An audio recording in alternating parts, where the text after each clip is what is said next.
सकल हिंदू समाज कोल्हापूर या सकल हिंदू समाजाच्या प्रचंड प्रमाणामध्ये बघितल्या तर अनेक गोष्टी आहेत, ज्यामध्ये लव जिहाद आहे, लँड जिहाद आहे, गोमासा आहे, गोतस्करी आहे, अशा अनेक विषय आहेत। आणि याबाबत मागं आपण विधानसभेच्या निवडणुकीच्या अगोदर माननीय जिल्हाधिकाऱ्यांना पत्र दिलं होतं। त्यावेळेला काही हे सरकार आमचंच आहे, पण ह्या सरकारमधल्या काही घटकांना आपल्याशी चर्चा केली आणि बाबा निवडणुकीच्या तोंडावरती उपोषण हिंदुत्ववाद्यांचं हे सरकारला परवडणारं नाही, म्हणून आपण त्यावेळेला थांबलो।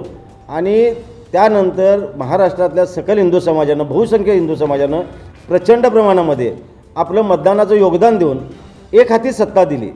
पण गेल्या 8 महिन्यामध्ये जर बघितलं तर हे सरकार ज्या हिंदू समाजाच्या मागण्या आहेत त्याच्याकडे पूर्णपणे दुर्लक्ष आहे।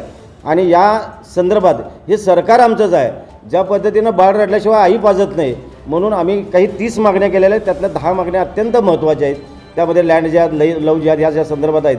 आणि या संदर्भात 4 तारखेला जो आम्ही अल्टिमेट दिला होता 10 दिवसाचा, तो संपलेला आहे। म्हणून मंगळवार दिनांक 8 रोजी छत्रपती शिवाजी चौकामध्ये छत्रपती शिवरायांना अभिवादन करून, त्यांना अभिषेक घालून, विधीपूर्वक पूजा करून महाराजांच्या साक्षीनं छत्रपती शिवाजी चौकामध्ये आपण बेमुदत उपोषण करतो आहे। आणि या उपोषणाची जरी दखल घेतली नाही तर पुढील कार्यक्रमसुद्धा आम्ही निश्चितपणाने सांगतो, वेळ प्रसंगी या ठिकाणी सामुदायिक आत्मधनाचा इशारासुद्धा देतो। तरी शासनानं या सकल हिंदू समाजाच्या मागण्या, त्वरित मागण्या मान्य कराव्यात, याबद्दल सकारात्मक त्यांनी भूमिका घ्यावी अशी मी त्यांना विनंती करतो। आणि जर केली नाही तर आम्ही आमच्या कार्यक्रमाशी ठाम आहोत।